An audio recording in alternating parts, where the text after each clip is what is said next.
안녕하세요. 오늘의 질문 강국진입니다. 오늘은 이제까지는 다른 사람이 쓴 책 얘기를 했었는데요. 오늘은 제가 출간했던 책의 일부를 제가 한번 읽어보는 시간을 가질까 합니다. 자, 그럼 재밌게 들으셨으면 좋겠습니다. 시작해 보겠습니다. 철학을 하지 않는다. 일부 교촌사모의 하루. 어느 닭공장에는 철학을 하지 않는 닭 교촌사모가 있었습니다. 어느 날 아침이 되자 닭 우리에는 빛이 들어왔습니다. 그리고 교촌사모는 물을 마셨습니다. 그리고 먹이를 먹었습니다. 다음 날 아침이 되자 닭 우리에는 빛이 들어왔습니다. 그리고 교촌사모는 물을 마셨습니다. 그리고 먹이를 먹었습니다. 그 다음 날 아침이 되자 닭 우리에는 빛이 들어왔습니다. 그리고 교촌사모는 물을 마셨습니다. 그리고 먹이를 먹었습니다. 교촌사모는 고민이 많았습니다. 아침에 문이 너무 일찍 열리는 날에는 하루 종일 졸리는 것이 문제였습니다. 더구나 어떤 날에는 빗소리가 천장에서 시끄럽게 나기까지 해서 더더욱 졸음이 왔습니다. 그것뿐이면 말을 할 필요가 없을 것입니다. 물도 어떤 날에는 너무 적게 주어질 때가 있었습니다. 물이 충분히 있는가 싶으면 또 어느 날에는 먹이가 전날보다 적었습니다. 그 전날에 교촌사모는 그가 평생 행한 대로 정확한 속력과 강도로 같은 만큼의 먹이를 삼키면서 정확히 먹이를 먹었고, 그건 그 전날도 그리고 그 전의 전날도 마찬가지였습니다. 그는 너무나도 먹이를 먹는 동작에 능숙한 나머지 그런 동작을 취하는 것은 거의 생각을 할 필요도 없는 것이었습니다. 그런데도 어느 날에는 먹이가 너무 빨리 없어져 버리는 것입니다. 철학을 하지 않는 닭, 교촌사모는 생각했습니다. 이건 분명히 어제 내가 잠을 자면서 우리의 오른편으로 치우쳐서 잤기 때문일 거야. 우리의 정확히 한가운데에서 자지 않을 거라면 우리라는 게 왜 있겠어? 내가 우리의 한가운데서 정확히 꼼짝도 하지 않고 잔다면 나에게는 다른 어떤 날보다도 많은 먹이가 주어질 것이 틀림없어. 그래서 교촌사모는 우리의 한가운데에서 정확히 자려고 노력했습니다. 그렇게 노력한 어느 날 교촌사모는 먹이통에 평상시보다 2배 가까이나 되는 먹이가 있는 것을 발견했습니다. 역시 교촌사모의 노력은 결실을 맺었던 것입니다. 그러나 그 다음 날이 되자 열심히 노력했는데도 먹이는 다시 줄어들었습니다. 그것은 교촌사모가 자면서 몸을 움직였던 것이 틀림없었습니다. 교촌사모는 몸을 움직이지 않을 방법을 고민했습니다. 하지만 어느 날에는 자포자기해서 아무 노력도 하지 않았는데도 먹이가 더 많이 주어질 때도 있었습니다. 그런 특이한 날에 대한 설명을 철학을 하지 않는 닭 교촌사모는 심각히 생각했습니다. 이건 특이한 날이 가끔씩 있는 것일 수도 있었고, 단순히 중앙에서 자는 것만이 중요한 것이 아니라 몸의 균형과 자세가 어떤가에 따라 먹이가 다르게 주어질 수도 있을 것입니다. 아직 답은 잘 몰랐지만 우리 안에서의 자는 위치와 먹이의 양에 대해 교촌사모가 이제까지 개발한 이론에 대해 교촌사모는 매우 뿌듯했습니다. 자신의 현명함과 성실함은 스스로 생각해도 대견한 데가 있었던 것입니다. 나처럼 성실하게 생각하며 사는 닭도 없을 거야. 교촌사모는 잠이 들기 이전에 그가 취했던 발의 모양새와 물의 양이 관련이 있다는 그의 다른 이론도 분명 검증이 될 것이라는 믿음을 가지고 있었습니다. 2. 주인집 아들 계란이. 한편 그 닭공장 주인에게는 아들이 하나 있었습니다. 그 아들은 집이 닭공장을 하고 있는 데다가 머리 위쪽이 뾰족하게 생긴 괴상한 머리형을 가지고 있었습니다. 그러므로 모두가 그를 계란이라고 불렀습니다. 계란이는 이런 별명이 싫었습니다. 그래서 그를 이상한 눈으로 쳐다보는 사람들을 피해서 가급적 집안일을 하면서 집안에서만 매일을 보냈습니다. 그는 아침에 일어나서 닭장문을 열고 물을 주고 먹이를 주었습니다. 저녁이 되면 다시 물을 주고 먹이를 주고 닭장문을 닫았습니다. 그는 그의 못생긴 얼굴을 어떻게 바꿀 수 있을까 고민했습니다. 잘생긴 얼굴을 가지고 친구들에게 인기가 좋은 사람들을 발견하면 너무 부러워서 자신은 어떻게 그렇게 될 수 있을까를 고민했습니다. 예쁜 수기와 하루만이라도 데이트를 할 수만 있다면 당장 내일 죽어도 좋다는 생각을 했습니다. 이런 달걀이에게 언젠가 엄마는 콩을 많이 먹으면 잘생겨진다는 말을 해준 적이 있습니다. 머리 모양도 예뻐진다는 것이었습니다. 그래서 달걀이는 매일같이 콩을 많이 먹으면서 삽니다. 교촌사모의 고민은 정작 닭을 키우는 계란이에게는 기묘하게 보이는 것이었습니다. 계란은 아침이 되면 닭장의 덮개를 열어 빛을 들어가게 하고 물을 주고 먹이를 주었습니다. 교촌사모가 고민하는 그 모든 일들은 교촌사모의 어떤 노력 때문에 생기는 일이 아니라 바로 그 아들의 서투름과 게으름 때문에 생기는 일이었습니다. 그 아들이 서투르고 성의 없이 먹이를 줄 때면 어떤 날에는 먹이가 너무 많이 들어가고 어떤 날에는 먹이를 주는 것을 아예 잊어버리기도 하는 것이었습니다. 닭장에 빗을 집어넣는 것도 그 아들이 늦잠을 잔 것 때문에 그렇게 되는 날이 있는 것이었습니다. 그런데 교촌사모는 엉뚱한 고민만 하고 있었습니다. 그 아들의 생각에 따르면 교촌사모가 진정으로 고민해야 할 일은 따로 있었습니다.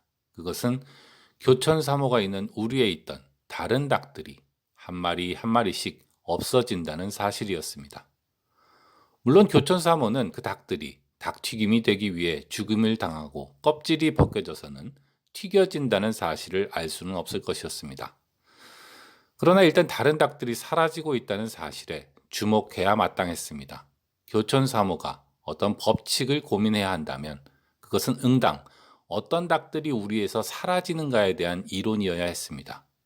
그런데 교촌사모는 먹이의 양은 우리 안에서 어디에 자는가에 달려있다는 그의 가설을 증명하는 일에만 골몰할 뿐 다른 닭들이 사라진다는 사실을 알지 못하는 것 같았습니다. 사실 교촌사모는 다른 닭들이 존재하는 것도 거의 알지 못했습니다. 왜냐하면 그것은 그가 관심 있어 하는 수면 시간이라던가 물의 양이라던가 먹이의 양과 같은 것과는 아무 상관이 없었기 때문입니다. 다만 가끔 다른 닭들이 내는 소리가 시끄럽게 나면 수면에 방해를 받을 때가 있었습니다. 그러므로 교촌사모는 내 주변에는 다른 닭들이 있다는 것을 알고는 있었습니다.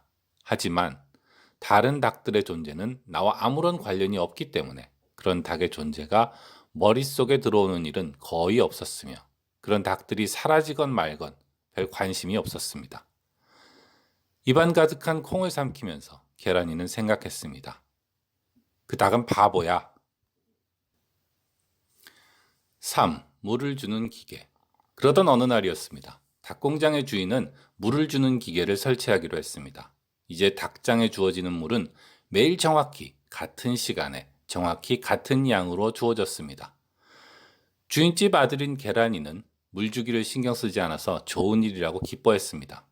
이것은 분명 닭들에게도 좋은 일일 거라고 주인은 말했습니다. 이제 서투른 주인집 아들이 대충 물을 주는 것과는 달리 정확히 같은 시간에 정확히 같은 양의 물이 주어지게 되었기 때문입니다. 그는 언젠가 닭공장을 100% 기계로 움직이게 만드는 것이 꿈이었습니다. 그때가 오면 먹이도 자동으로 정확히 같은 양이 주어질 뿐만 아니라 전정이 열리고 닫히는 것도 자동으로 행해질 것이었습니다. 심지어 닭들이 어떤 무게가 되면 자동으로 골라져서 자동으로 도살되고 자동으로 털이 뽑혀서 튀김이 되는 그런 미래도 가능할 것이었습니다. 그 자동으로 물 주는 기계가 설치되고 얼마 되지 않은 날이었습니다. 계란이는 교촌사모의 혼잣말들에 귀를 기울이다가 기묘한 사실을 발견하게 되었습니다. 철학을 하지 않는다 교촌사모는 자신이 물을 먹고 있다는 사실을 잊어버린 것입니다. 사실 교촌사모가 스스로가 물을 먹는다는 것을 인식하고 있었던 이유는 어느 날에는 목이 더 마르고 어느 날에는 풍족히 물을 먹을 수 있다는 불확실성 때문이었습니다. 미래가 불확실하기 때문에 교촌사모는 어떻게 하면 물을 더 먹을 수 있을까나 지금 물이 있을 때 물을 아껴야 하지 않을까 하는 생각 따위를 했던 것입니다. 그런데 기계가 정확히 같은 시간에 같은 양의 물을 주고 물통을 자동으로 청소해버리게 되자 교촌사모는 금세 물에 관심이 없어졌습니다. 그리고는 얼마 지나지 않아 자신이 물을 마시고 있다는 사실조차 잊어버렸습니다. 물을 마시지 않으면 교촌사모는 죽을 테지만 교촌사모는 물이란 걸 자신이 마시고 있다는 것을 잊어버리고 물이 고마운 거라는 것도 잊어버렸습니다. 계란이는 곰곰이 생각해 봤습니다. 생각해 보니 자기 자신도 특별히 열심히 뛰거나 수영을 할 때가 아니면 자기가 숨을 쉰다는 사실, 공기가 필요하다는 사실을 잊어버리고 산다는 것을 알게 되었습니다. 언젠가 도시로 가보니 공기가 지독했습니다. 매연과 이상한 냄새가 머리를 어지럽게 했습니다. 그제서야 계란이는 자신의 동네에 언제나 있는 그 상쾌한 물이며 공기가 당연한 게 아니라는 것을 알았던 것입니다. 아버지는 신이 났는지 얼마 지나지 않아 조명기계와 먹이를 자동으로 주는 기계도 설치했습니다. 이제 닭장문은 열리지 않았습니다. 정확히 같은 시간에 정확히 같은 강도의 빛이 들어올 뿐이었습니다. 또 정확히 같은 시간에 정확히 같은 양의 먹이와 물이 닭들에게 주어졌습니다. 그리고 교촌사모는 아무런 생각도 하지 않게 되었습니다. 교촌사모는 살아있었지만 살아있는 게 아니라 무슨 밭에 나는 무나 배추처럼 보였습니다. 다른 닭들도 마찬가지였습니다. 닭들은 모두 꿈없는 잠을 자는 것처럼 몽유병 환자처럼 그렇게 살았습니다. 그러던 어느 날 비극이 생겼습니다. 닭장 안에 있던 닭들이 매우 약해져서는 많은 닭들이 죽어버렸기 때문입니다. 교촌사모도 매우 약해졌습니다. 어느 닭이 잘난 척하면서 말했습니다. 이게 다 우리가 방탕하게 시간에 맞춰서 살지 않았기 때문입니다. 주어지는 먹이만 먹지 않고 다른 것을 먹거나 쓸데없이 움직이거나 이런저런 다른 공상의 시간을 보내는 닭들은 죽게 되는 것입니다. 앞으로는 더더욱 맹렬히 노력해서 매일매일을 똑같은 일과에 따라 살 수 있도록 노력해야겠습니다. 꼭 필요한 일만 해야겠습니다. 허투른 생각을 하지 말고 진리의 말인 내 말만을 다시 반복하면서 살아야겠습니다. 멍한 머리를 가진 한 닭이 말했습니다. 잘 이해가 안 갑니다만 잘난 체 하는 닭이 말했습니다. 잘 모르니까 그런 겁니다. 공부하세요. 멍한 머리를 가진 닭은 조용히 잘난 체 하는 닭의 말을 외우기 시작했습니다. 교촌사모도 잘난 체 하는 닭의 말이 옳다고 생각했습니다. 그래서 그의 말을 따랐습니다. 그러나 그 말을 따랐는데도 몸이 좋아지기는커녕 날로 나빠지는 것 같았습니다. 주인 아저씨는 사방에 물어서 이유를 찾았습니다. 나중에 이유를 알고 보니 그것은 모두 기계 때문이었습니다. 그것은 닭들이 몽유병 환자처럼 살았기 때문입니다. 닭은 닭이 살아가기에 충분할 만큼의 불확실성이 필요하다는 것이었습니다. 그러니까 수조에 오징어를 옮길 때도 그냥 편안한 수조만 만들어주면 오징어가 다 죽어버린다고. 그런데 수조에 오징어를 먹고 사는 놈을 하나 넣어주면 물고기들이 훨씬 나쁜 환경에서도 오래 살아남지. 살려고 움직이다 보니까 살게 되는 거야. 모든 게 다 정해진 대로만 있으면 생명은 오히려 단축된단 말이야. 술을 한 잔 마시면서 아버지가 초빙해온 사람이 말했습니다. 보험을 들라고 찾아온 친척의 소개로 알게 된 사람이었습니다. 잘난 척하는 닭의 말은 자신이 말한 대로 더더욱 기계처럼 살면 된다는 것이었지만 실제로는 닭은 닭이 살아남기에 충분한 불확실성과 함께 살아가야 한다는 것이었습니다. 교촌사모는 그 잘난 척하던 닭을 찾았습니다. 혼내주고 싶었습니다. 그러나 그 닭은 죽었는지 튀김이 되었는지 이미 사라진 지 오래였습니다. 계란이는 생각했습니다. 닭에게 꼭 필요한 불확실성이 있다면 인간인 자기에게 필요한 불확실성이라는 게 있을까? 계란이는 교촌사모가 철학을 하지 않는 닭이라는 것을 알고 있었습니다. 그러나 자기가 철학을 하는 계란인지는 확실해 보이지 않았습니다. 계란이는 불안해졌습니다. 4. 철학을 하는 닭. 기계들은 없어지고 이제 전과 같은 나날이 돌아왔습니다. 철학을 하지 않는 닭 교촌사무는 다시 건강해졌습니다. 아침에 문이 열리고 물과 먹이가 주어졌습니다. 어떤 날에는 조금 더 많이, 어떤 날에는 조금 더 적게 주어졌습니다. 교촌사무는 다시 물과 먹이에 대한 그의 이론에 골몰하는 생활로 돌아왔습니다. 그에게는 신조가 있었습니다. 그것은 바로 중요한 일에 집중해서 합리적으로 생각하며 성실하게 실천한다는 것이었습니다. 그에게 있어서 중요한 것은 수면과 물과 먹이였으므로 그는 그것들에 집중하며 그것들이 변해가는 불확실성과 싸우면서 자신의 건강을 지키고 자신의 즐거움을 최고치로 올리는 일에 집중했습니다. 물론 그도 이 세상이 수면과 물과 먹이로만 이루어져 있는 것은 아니라는 것을 알고 있었습니다. 그도 다른 닭들이 있다는 것을 알고 있으며 닭장 밖의 세상이라는 것도 알고 있었습니다. 먹이와 물을 줄 때마다 나타나는 인간이 있다는 것도 알고 있었습니다. 그러나 그의 신조에 따라 그는 무엇보다 가장 중요한 수면과 물과 먹이에 집중하는 것이 옳다고 생각했습니다. 가장 중요한 그것들 이외의 것에 시간을 쓰는 일은 현실을 모르는 어리석은 닭이나 할 일이었습니다. 그러나 기계장치 사건 이후 그의 마음에도 한 가지 의혹이 생겨나긴 했습니다. 벌써 기억에서 사라져가고 있는 일이긴 했으나 그는 한때나마 물이란 게 소중하다는 것을 전혀 모르던 때가 있었다는 것을 기억하고 있었습니다. 바로 기계가 규칙적으로 정확히 같은 때에 정확히 같은 양의 물을 주던 때였죠. 지금 생각해보면 미친 짓이지만 그는 자신이 물을 마신다는 사실을 잊고 있었던 것입니다. 이제 다시 옛날처럼 그는 물의 소중함을 느끼고 있습니다. 혹시 내일은 물이 안 올지도 모릅니다. 그럴 때를 대비해서 몸의 수분이 너무 많이 빠져나가지 않도록 신경을 쓴다던가 하는 일을 합니다.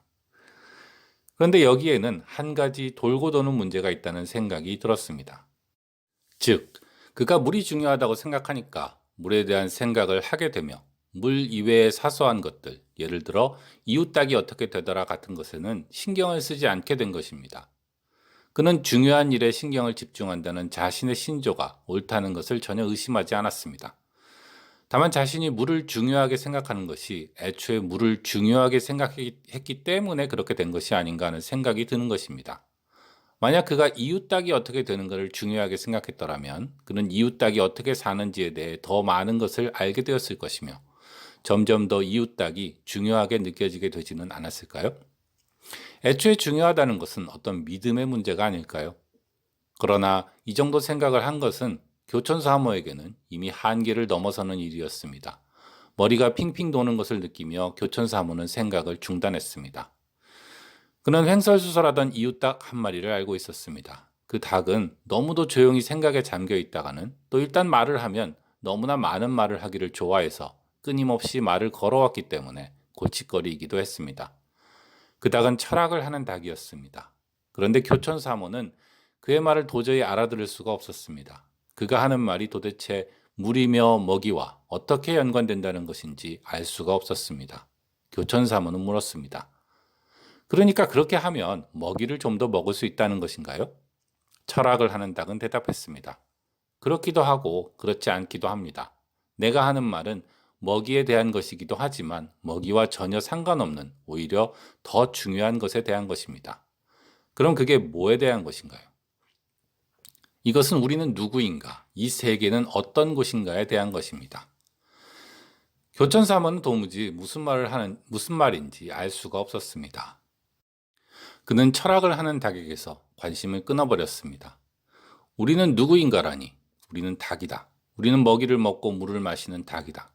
그건 뻔한 일인데 그것에 대해 저렇게 애매하게 말하는 것은 도무지 알 수가 없는 일이었습니다.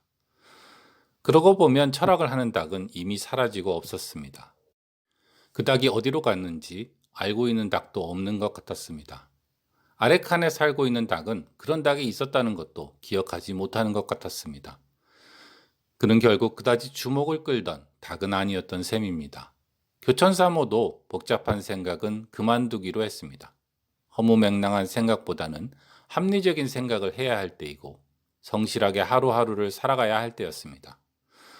어느새 철학을 하지 않는 닭, 교촌사모의 머릿속에서는 그가 한때 물에 대해 잊어버린 때가 있었다던가 철학을 하는 닭이 있었다던가 하는 생각이 사라지고 없었습니다. 교천사모는 우리 중간에 똑바로 몸을 고정시키는 일에 최선을 다하고 있었습니다. 요즘 불어나고 있는 몸무게는 그의 성실한 삶에 대한 최고의 찬사였습니다. 5. 계란이의 결혼식. 계란이는 수기와 데이트 한번 번번이 해보지 않고 결혼식을 올리게 되었습니다.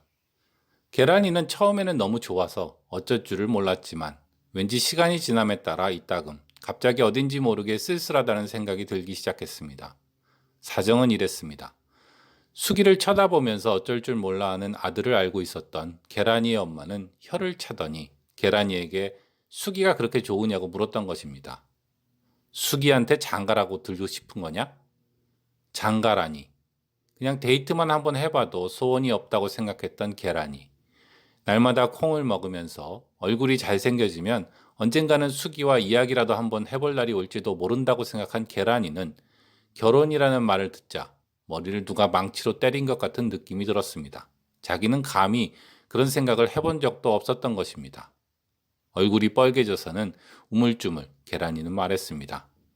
나 같은 게 그런 말 하면 사람들이 화내. 그 말을 듣자 계란이의 엄마는 어처구니 없다는 표정을 지었다가는 갑자기 크게 웃었습니다. 한동안 웃던 엄마는 갑자기 웃음을 뚝 그치더니 말했습니다. 이 등신아, 누가 화낼 일인지 한번 보자꾸나. 그러더니 며칠이 지나지 않아 계란이에게 엄마가 말했습니다. 수기랑 결혼하게 되었다는 것이었습니다. 너무 말도 안 되는 이야기를 하는 엄마를 멍하니 쳐다보는 계란이에게 엄마는 말했습니다. 이 바보야, 너도 세상을 알아야 해. 솔직히 내가 그리 잘생기지 않았다는 건 나도 안다. 그것 때문에 네가 다른 아이들에게 기주고 하는 것도 알고. 하지만 말이야, 세상은 잘생기고 안 잘생기고에만 관련된 게 아니란 말이야. 너는 항상 콩을 먹으면 잘생겨지는가? 아카시아 기름을 바르면 잘생겨지는가? 이런 질문만 하지. 이제까지는 그러려니 하고 내버려 두었는데 중요한 건 그게 아니란 말이야. 그럼 그 뭐가 중요한 건데? 계란이가 말했습니다. 돈이지. 돈? 그래 이 바보야. 우리 동네에서 가장 부자가 바로 내 아버지란 말이야. 여자들이 얼굴 잘생긴 거 따지긴 하는 줄 알아? 돈이면 다란 말이야. 결국 이 마을에서 내가 결혼하자고 해서 결혼하지 않을 여자는 하나도 없다고. 너는 내가 이 마을에서 제일 못난이인 줄 알더구나. 사실은 너는 이 마을의 왕자란 말이야. 내가 조용해서 그러려니 하고 살았었다. 그런데 알고 보니 바보도 이런 바보가 없구나. 계란이는 한동안 정신이 없었습니다. 못생겨서 가장 못난 아이로 생각했던 자기가 왕자님 같은 사람이라는 엄마의 말이 이해가 되질 않았습니다. 그러고 보면 자기 집이 다른 집보다 부자라는 것을 알고는 있었습니다. 다른 사람들은 때로 돈 걱정을 하는데 그는 그래 본 적이 없었습니다. 뭐든 가지고 싶으면 다 가질 수 있었기에 그는 마치 공기나 물처럼 돈은 그저 늘상 있는 것으로 생각했습니다. 그는 스스로가 돈 때문에 살고 있다는 생각을 한 적이 없다는 것을 깨달았습니다. 그럼 정말로 내가 수기랑 결혼하는 거야? 당연하지. 내가 그 집에 가서 우리 아들이 수기에게 관심이 있다는 말을 꺼냈더니 당장 오늘이라고 데려가라고 야단이더구나. 그래서 그럴 수는 없고 다음 주에 데려오겠다고 했다. 수기는 이제 내 색시가 된 거야. 계란이는 아무튼 너무 기뻤습니다. 그렇지만 습관 때문인지 당장 수기네 집에 달려가서 수기를 만날 용기가 나지는 않았습니다. 그렇게 멍해서 한 주가 지나고 드디어 수기를 계란이네 집으로 데려오는 결혼식 날이 되었습니다. 수기는 다른 어떤 날보다 예쁜 모습으로 멋진 옷을 입고 계란이 옆에 앉았습니다. 계란이는 지금 일어나고 있는 일이 실감이 안 나서 그저 얼떨떨할 따름이었습니다. 사람들이 찾아와서 음식을 먹고 있었습니다. 계란이를 쳐다보면서 은근히 비웃는 표정을 짓는 사람도 있었습니다. 자기도 인정했습니다. 자기같이 보잘것없는 사람이 수기랑 결혼할 거라고는 생각해 본 적이 없었기 때문입니다. 계란이는 자신이 왕자같이 귀한 사람이라는 엄마의 주장에 아직도 실감이 나지 않았습니다. 그러나 실제로 결혼식은 시작하기 직전이었고 수기는 계란이의 신부가 되기 위해 자기 옆에 앉아 있었습니다. 돈이라. 계란이는 그게 그렇게 중요한 건지 몰랐습니다. 그저 잘생긴 얼굴이 중요한 거라고 생각했습니다. 잘생긴 기준으로 생각하면 자기는 형편없는 사람이었습니다. 그런데 알고 보니 자신은 부자였고 자기는 왕자님 같은 사람이었습니다. 자기가 꿈꾸기도 부끄러워할 정도의 여자였던 수기가 며칠 만에 신부가 되겠다고 찾아올 정도였습니다. 너무 기쁜 날이어야 마땅한 날에 계란이는 매우 기쁘다가도 왠지 쓸쓸해지기도 했습니다. 그가 콩을 많이 먹어서 잘생긴 남자가 되고 그래서 수기가 자기를 좋아했다면 그런 생각을 하지 않았을까 하고 계란이는 생각해 봤습니다.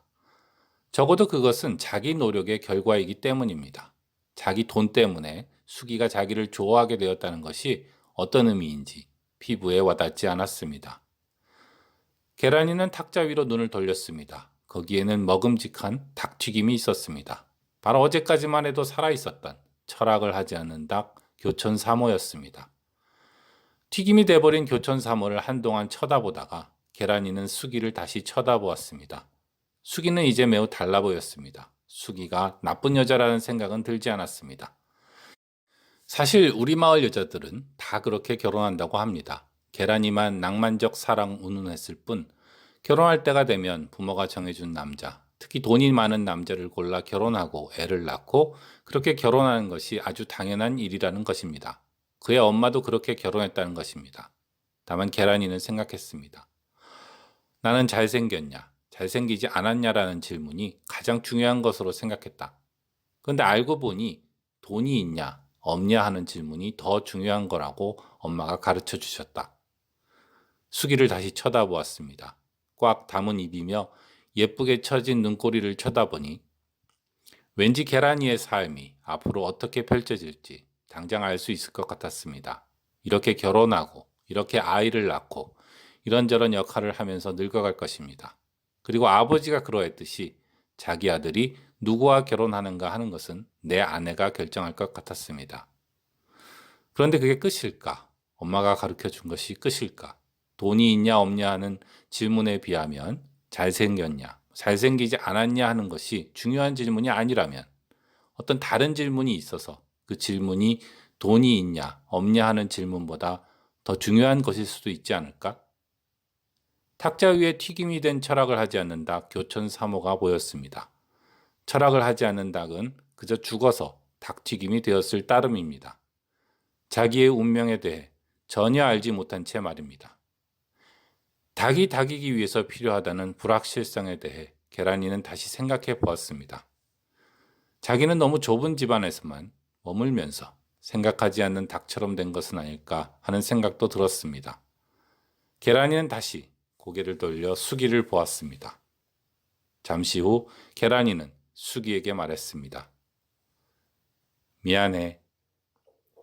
그 순간 철학을 하지 않는 계란이는 철학을 하는 계란이가 되었습니다. 네, 이게 철학을 하지 않는 닭 1부의 끝입니다. 제가 쓴 책인데요. 사실은 이게 원래 원고하고는 다릅니다. 그래서 책에 나오는 내용과는 약간 다른데요. 한번 제가 직접 읽어봤습니다. 이 제 글을 들어주시는 분들에게 오늘은 한번 드릴 게 없나 생각해 본 끝에 제가 가지고 있는 이 책을 몇 권 보내드리기로 했습니다.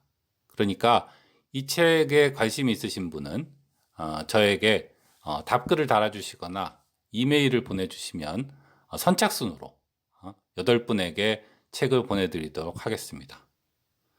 오늘은 여기까지 하겠습니다. 오늘의 질문 강국진이었습니다. 안녕히 계세요.